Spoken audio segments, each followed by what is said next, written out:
Now, Coast Fire, remember, FIRE is financially independent, retire early. Coast Fire is the idea that you have saved up a lot of money up front, and then you let compounding do the heavy lifting, so you don't have to save as much during middle age. So most of the people, like Everett, are in their 30s, and they've saved a ton of money for their age, and they want to retire sometime in their 50s. Doesn't have to be like that. That's most of the examples that we get. And again, I think people are doing way better than they thought they would be doing at this age because things have gone so well. They look at their equity in their homes, they look at their stock portfolios, and go, wow, this is way further along than I thought I'd be. I've personally thought a lot about this idea in recent years, right? I'm in my early 40s. When do I say mid? Because I'm 43. Do I say mid 40s when I get to 44 or 45? I'm getting close. That's mid. Yeah. So I've been a big saver since my mid to late 20s.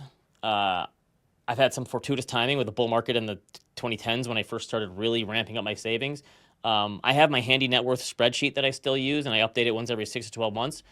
And on the side of my spreadsheet, I take my current net worth, and I attach a conservative return estimate going forward, and then I plug in what I think my savings will be over those years, and I look at what it'll be.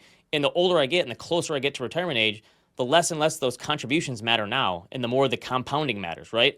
So I could look at it and say, geez, if I saved 30% less this year than I did last year, in 15 or 20 years, it's not going to make that much of a difference because the compounding already is the thing that matters. So I think the idea behind Coast Fire gives you the option of slowing down your retirement contributions or stopping them altogether and letting compound interest be the wind at your sails. That way you enjoy middle age a little more, or you can just ramp up your spending, right?